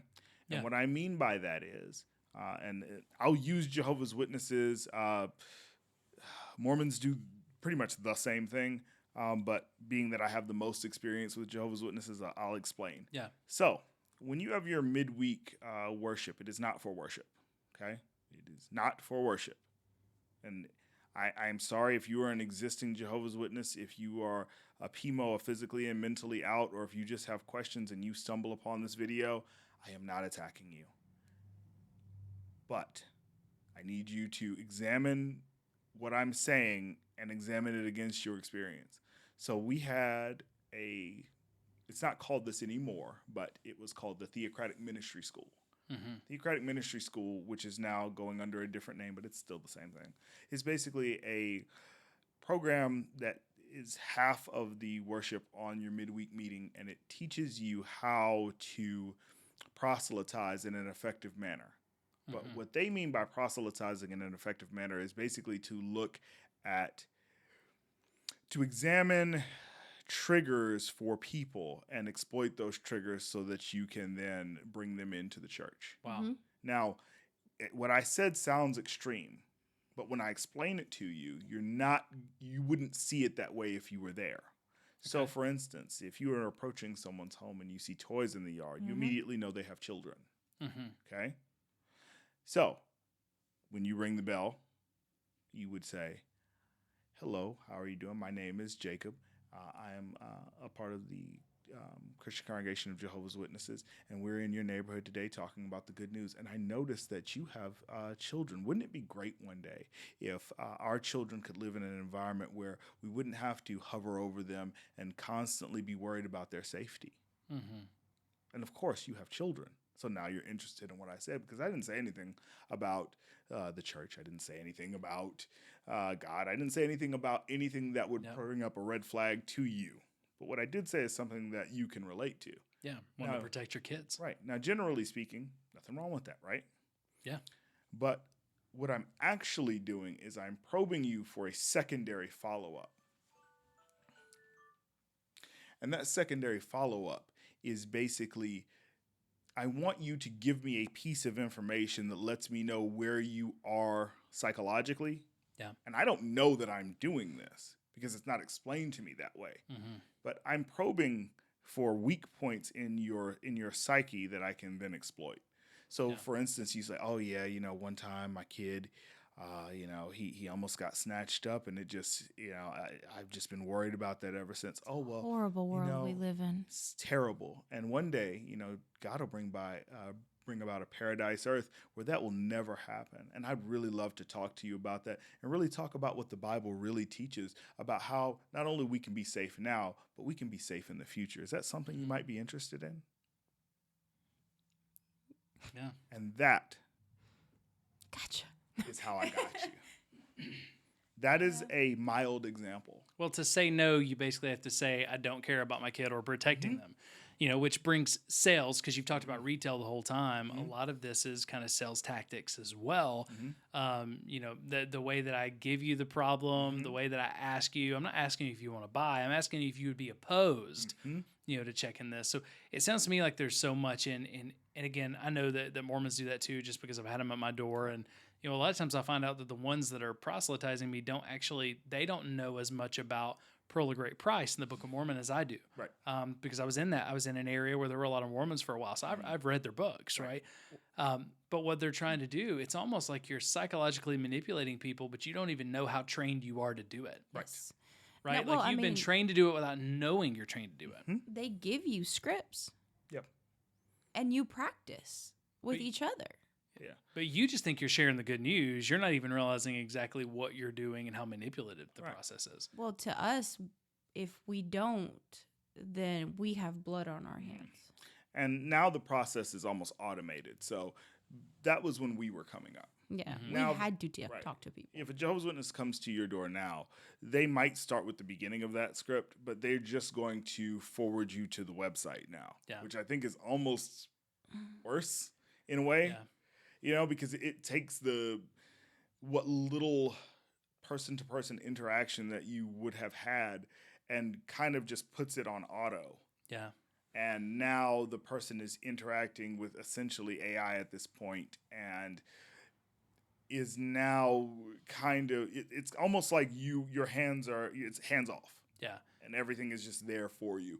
And the reason that this is dangerous, the reason that this is something that you need to be aware of, is because in these types of teaching situations where you're being taught this, the behaviors that you're actually being taught, you are being taught to manipulate people.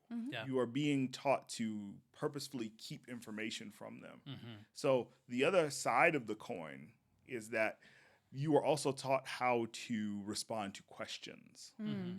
And so if you were to just outright ask me, as a Jehovah's Witness, if you were just to outright ask me, oh, so I saw this thing on the news, like, that Jehovah's Witnesses really having a problem with pedophiles in their organization. Is that like a real thing, or what's going on with that? Yeah.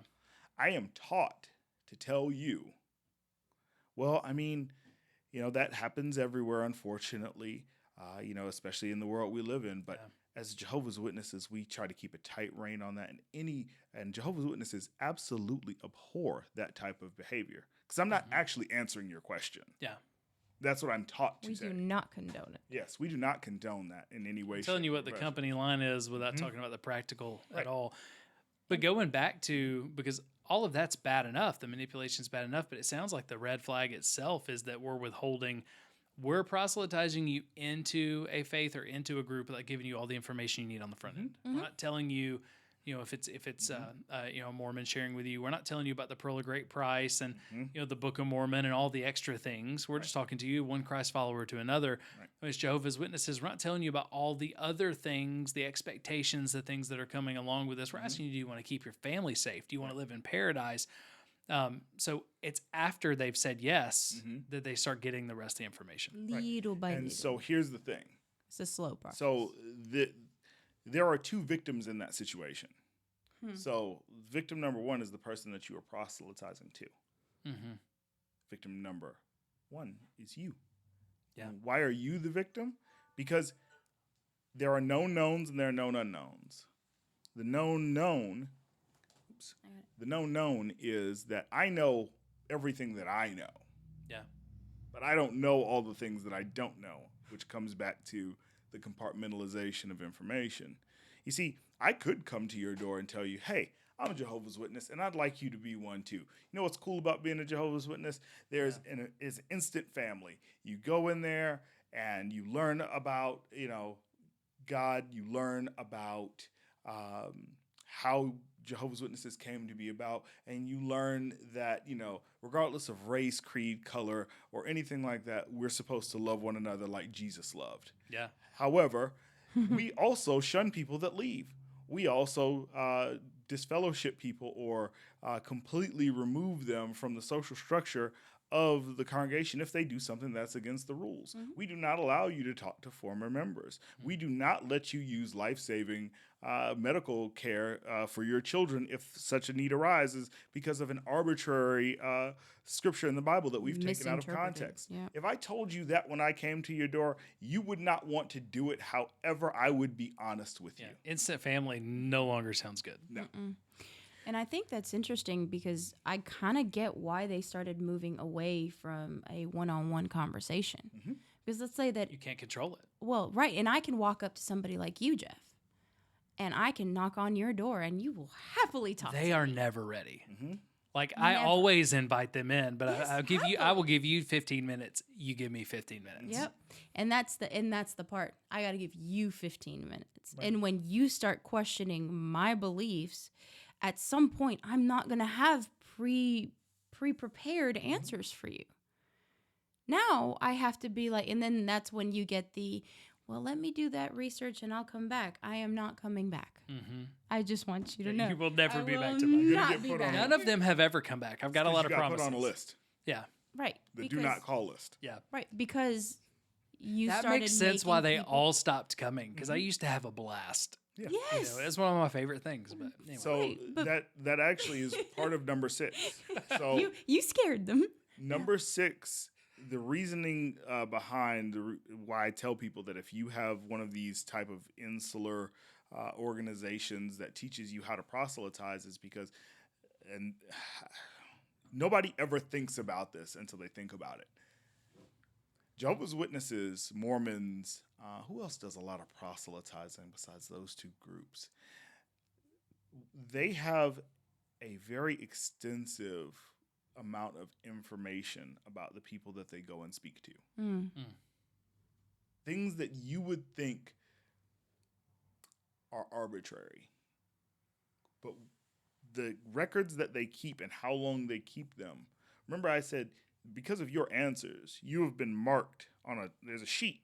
And it is now, you have been under the do not call column, your address is on that sheet. And your name is on that sheet. Because you make people stumble. I did get a letter the other day, but I guess that's one way. Well, Yeah, but you can't talk back. Right. That's different. One-way communication. I mean, you can write a letter back, they're not going to read it. But I mean, think about it. If I can just come to your door and say, hey, it's, I notice you have kids. I mean, if you give us a second, let me give you this website. And then I leave. You don't have that conversation with me. You and I, we're not actually trading beliefs. I'm giving you a website. If you're interested, you'll go look. Honestly, I think it's part of the reason why evangelical churches, evangelicals in the name, most evangelical churches have stopped training people how to share the gospel. Not all of them, some of them do. They don't train them how to share the gospel the way the Bible talks about it anymore and have a conversation. Instead, they train you on how to invite people to your church because then the message is controlled. And again, there's good to that and there's bad to that. I think whether it's nefarious or whether it's just we don't want to put people in bad situations per se, and I'm given a ton of grace there. All of that has in common though is control. It's control, and we're coming back to what is the greatest marker of a cult? A cult is what's another name for a cult? It's a high control group. When they're seeking to control, there's a problem. I mean, So Jacob, give us those, if you can. Give me a quick recap. We talked about a lot today. I'm going to try to put a list in the description on this one because it's a lot for people to think through. But give us a list of those 6 again, especially the main 5, because they kind of apply to all of these. Right. So, number 1 is, now I have to remember how this works.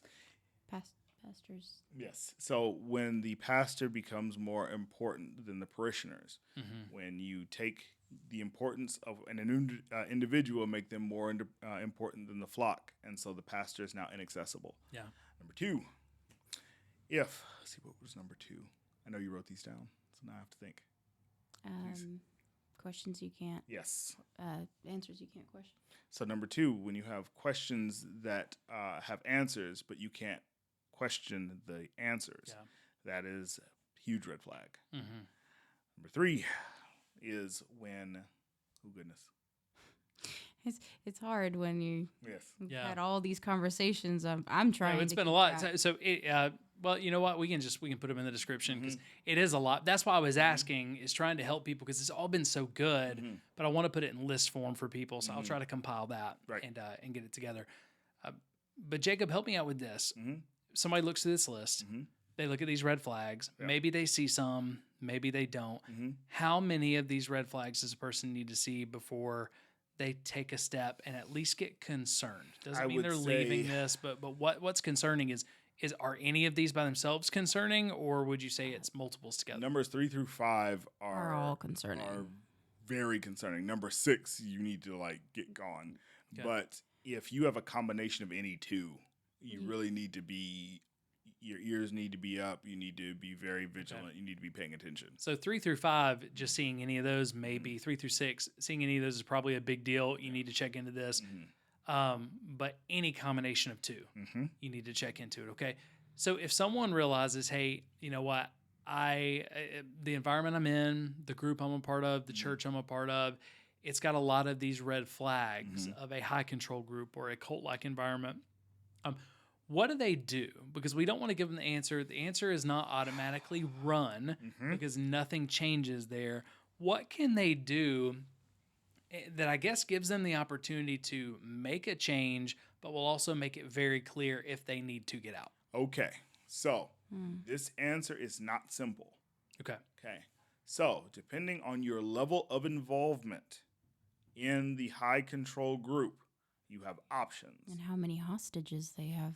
Exactly what I was going to get at. So, if you are just being approached by a high control group and you notice any of a combination of these things happening when you're in the initial initiation phase of the high control group, the best thing for you to do, especially if you have like social media or things like that, is kind of put a spotlight on that. Let that be aware. Hey, these people came up to me. I noticed these things. Has anybody else noticed these things? Like in a neighborhood Facebook page or something like that. Get a feel for that. Okay. Okay. If you are involved and have been involved for more than, let's say, 3 to 5 years. You've been attending this church. You love Okay. it. Now you're seeing red flags that concern you. Okay. You are in. Okay. You cannot just leave, especially if you have family, friends, things like that. You cannot just up and leave. I mean, you could. You shouldn't. And in some of the like high control environments in big evangelical world, if you're not too involved, you can leave and they won't notice. But if you're involved, they'll definitely notice. So things that you might want to consider doing, depending on how you are feeling and perceiving and what you want out of the end game of you eventually getting out of the situation. Number one, if you want to try to keep your social circle somewhat intact, you need to be looking at what Jehovah's Witnesses call fading, which is gradually removing yourself from the situation, not making a lot of waves, just kind of moving yourself out of the situation gradually, not all at once. Maybe I start volunteering twice a month instead of every week. Right. Maybe I volunteer in one area instead of 3. Right. And when they ask you, well, brother, I got a lot going on. Yeah. And that's it, you know? If you have to get other people out with you, this is when it gets tricky. Never, and I do repeat, never, ever, ever, ever, ever, under any circumstances, should you confront a person who is not ready to receive that information directly. I have made this mistake. Okay? Do not do it. They are not ready to receive the information. All you are going to do is cause trauma and damage. If you are trying to... And it doesn't work. No, it doesn't. Yeah.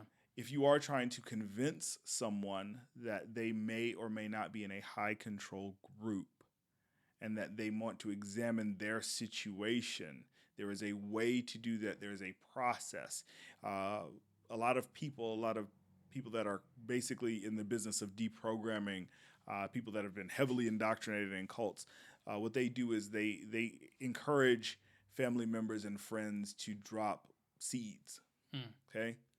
That is the best way. The only real way for a person to wake up from those type of environments and organizations is for them to figure it out on their own. You cannot inform somebody out of a cult. It is not possible. Okay? So the best example is me. And this is part of what we talked about before when we were talking about the reason that they send you to the website instead of having that person-to-person. That person-to-person interaction is how I got out, okay? And it was because there was a person that, number one, had nothing to do with the organization that I was in. So the information that they were giving me wasn't coming from what I would have perceived as a place of malice. It was from a place of concern. And so when the information was given, even though it took me aback and it was very shocking, I couldn't relate it to the person the way I would have if it was coming from a fellow witness. I wouldn't have been able to I wouldn't have been able to accept it. I would have done it. Yeah, he wasn't ready to hear it from you. It was... And that's why I didn't do it. I said, I am done. But it was a surprise response from someone who you were proselytizing that got your attention. Right. I think it sounds like that goes back to the same thing as, the question we started with, which was instead of saying, hey, it sounds like you're in a cult, it sounds like you might be in a little bit of a high control group, or there's a lot of high control going on where you're at. It's just to get them to think, and then they have to do with that what they will versus accusing or telling them. Yeah. Again, going to bring it back to the movies. Morpheus told Neo very clearly, we do not free a mind unless it is ready. Mm-hmm. And that's really the simple way of putting it, is that especially if you are to the point where you know that these things are happening, these red flags are popping up, and that you need to be making your exit. If you're planning on, let's say you have a spouse or children or other family members that you care about, you're like, I can't just leave them out here. You need to be prepared to be patient, and be prepared for rejection. Yeah. Because it's more than likely going to happen. Mm-hmm. And the other thing that I would advise anybody that's in that situation, it goes from 3 years up to 70 years being in the same environment. You need to. There's a guy on YouTube. His name is JT. XJW Critical Thinkers. Your channel saved my life, so I'm going to shout you guys out. But JT says that you want to cultivate a new network, a new social network. Yeah. And that is very, very crucial, especially for your mental health. Because once you decide to make your exit, You're so alone. That is the most alone you will ever feel in your life. Yeah. And so... Well, we lost much of our social network overnight. Right. And there wasn't really any other choice. But for a lot of people, that's going to be devastating. A lot of people don't make it. So a lot of what we talked about so far, though, and just because we're landing the plane, I'm trying to think about who's listening. We've talked about what to do when you know it's time to get out. You've recognized these red flags. There are going to be some listeners that go, hey, some of these red flags are there, but I still don't know if it's a cult. I still don't know, maybe these red flags could be there and it just be coincidence. One of the things that I normally tell them to do in this space, I want to run it by you and say, hey, is this okay? Is this what you would recommend, or would you recommend something different? But I recommend, when you're not sure, to simply ask a semi-uncomfortable question, not a deep and heavily uncomfortable question. Ask one that is semi-uncomfortable, okay, and watch the response of the leader that you ask. And if the response is dismissive, if the response is anger, if the response is pushing you to someone else to give you, a good, if they're not giving you an actual answer, or they don't want to discuss it and they're not open to discuss it, right? Then that's a good indication it is a high control group and it is time to leave. It's not healthy, regardless of what you call it. You don't have to call it a cult, but it's no longer healthy. And the reason why I say a semi-uncomfortable conversation, a semi-uncomfortable question, is because then you can slow fade it. You don't mark yourself. If you ask the wrong question, you mark yourself as disloyal or divisive. So if you can pick a question where, hey, this is probably not going to be comfortable, they have to choose whether they're going to answer or not, but I could backpedal or just receive their answer or just stop asking questions, then you can leave on your own terms without losing your social network overnight. You right. just need And to when you out yourself, you have to understand, when you out yourself, you're not only outing yourself to that person. When you're in a high control environment, it's not necessarily a hive mind, because such a thing does not exist currently. But it spreads. Yes, it spreads very, very quickly. And once you're outed in that way to a member of leadership, the entire organization will know, the entire congregation, what have you, will know, and you will be seen as a pariah. And then the spotlight will really be on you, and it will make it that much harder to exit. Yep.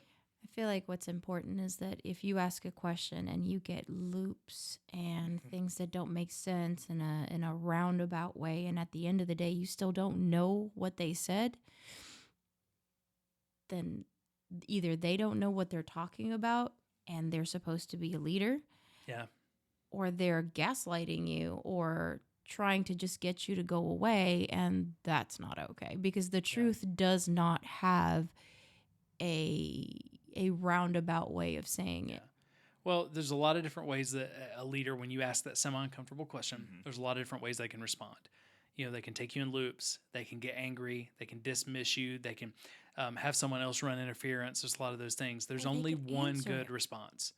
The good response is either there's two good responses: a clear answer or a clear, open conversation about it. Because maybe it's not a simple answer. But if they're not willing to have that conversation, they're not willing to do it, it is time where that lets you know it's not just a red flag. That is your time. Yeah. That you're in an unhealthy place and you need to start the process of getting out. Now, this episode is not to try to get people out of their churches. No. This episode is to simply say, hey, if you have concerns that you're in a high control environment, or if people around you have had concerns, hey, you may be in a cult, you could check these things out. For a lot of people, this is going to be more helpful on the back end as they're trying to help other people. So again, we can't make people see what we see. We can't make people experience what we've experienced. We can just ask good questions. Keep those relationships open, and that's the best way to help them out. But again, my hope and my prayer is that there will be some people who listen to this who maybe they're in an environment that's starting to become a high control group, okay? That toxicity is creeping in, that they'll be able to ask questions and the church will be able to get healthy again. But if not, that asking questions will let them know, hey, it's time for me to go.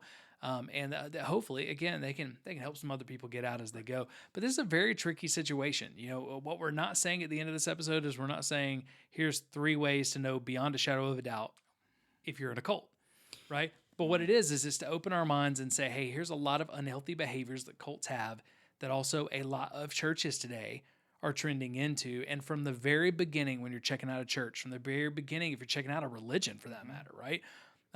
When you're checking out a church from the very beginning, ask questions.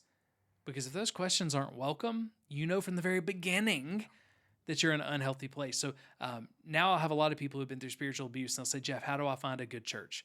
How do I find a safe church? Well, one of the things that I do right off the bat, I ask a lot of questions.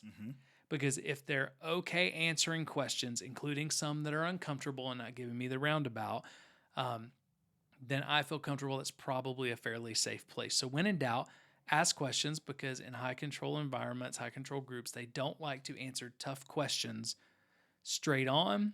And when they do, there's always an answer, but the answer always blames someone else. Okay? The answer never blames them. Okay? In real conversations, there's always a little bit of shrapnel in those uncomfortable conversations that you can take. I think that it's important to know that, believe it or not, you know when something's not right. It's that gut feeling you feel it. You know, in it when you ask a question and someone answers it, you can feel something was not right about it. You look around and you see someone struggling and it's not right. You know these things. Do not disregard that feeling. Yeah. Do not disregard the something's very wrong here, because you will have it and you will ignore it. And you will ignore it again and again and again until it is too late. Do not ignore them. Start figuring out, why do I feel this way? What is wrong here? Because something is definitely wrong. Yeah. And you find out why. And if it's something that can be fixed, great. But if it's not, and your body is rejecting what is being taught or told to you or how you are feeling in this environment, then make the appropriate changes to leave or to protect yourself. Yeah. Do not become the victim. A lot of times our bodies know what's going on before we logically know what's going on. Yes. I look back and almost every gut feeling I had that something wasn't right, it wasn't right. So if you have a gut feeling, something's just not right, trust that, lean into that, ask questions, but something's probably not right. So guys, this has been an incredible conversation. Thank you so much for this today. Is there anything before we finish the podcast out, anything else that you want the listeners to know today? So yes. And I think that this kind of goes into the reason why we're even talking about this today. A lot of evangelical organizations, churches are really making the jump from productive houses of faith to high control groups. And there's a reason that this is happening. On the last episode that we were on, I was telling you that witnesses started a lot of the behaviors that you're seeing in a lot of evangelical organizations that you hadn't really seen before. Yeah. And the reason for that is because a lot of these organizations are seeing their grip slip. Okay, with the advent of the internet, the internet has exposed a lot of people. It has exposed a lot of organizations. It has exposed a lot of bad behavior. And so certain people are disillusioned, not necessarily with a specific church, but with the idea of the church. Yeah.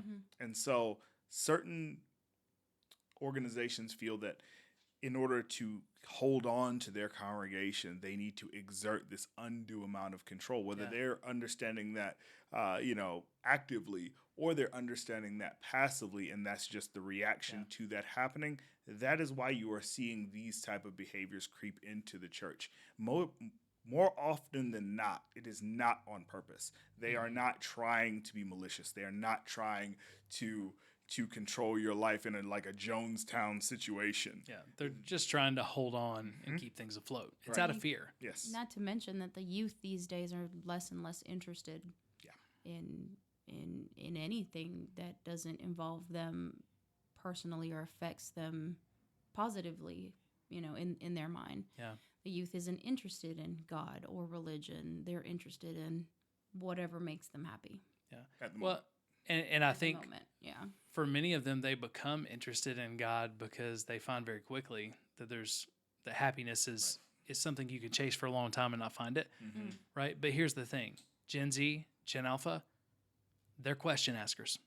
They are. They are And question askers, and their BS meter is higher than most millennials and most Those Gen instincts X. are really, Yes. really high. They trust their gut. So, hey, if you're listening and you're a pastor and you're just like, hey, I don't know what to do with this episode, our church definitely isn't a cult, because that's what most pastors are going to say. Right. But maybe if you've seen any of these red flags in there, just know most of the time cults don't start with someone being malicious. Nope. No. High control environments don't get there with somebody being malicious.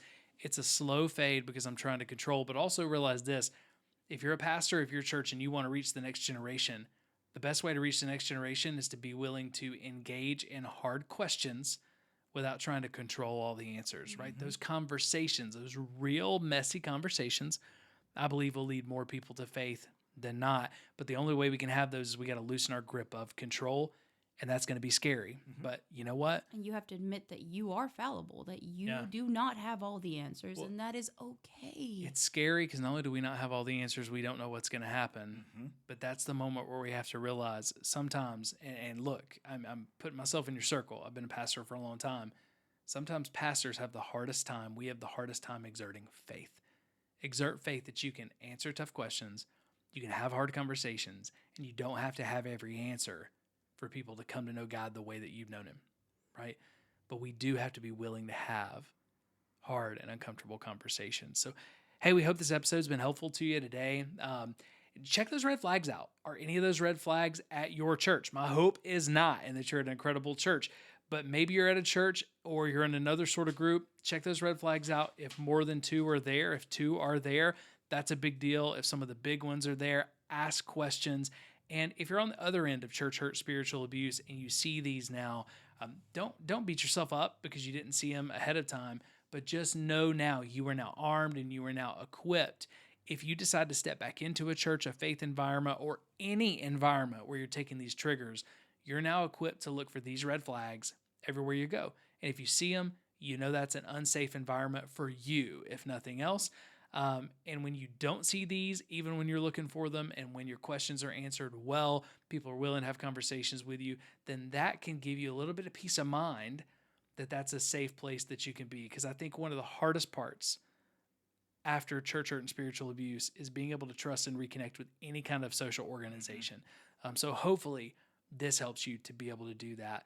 But guys, we'll be back with another episode soon. Thank you guys for sharing with us today. We hope this has been helpful to everybody. I know it's been helpful to me. But we love you guys. We're grateful for you. We love you guys. We're grateful for you. And we'll see you on the next episode of Church Disrupted.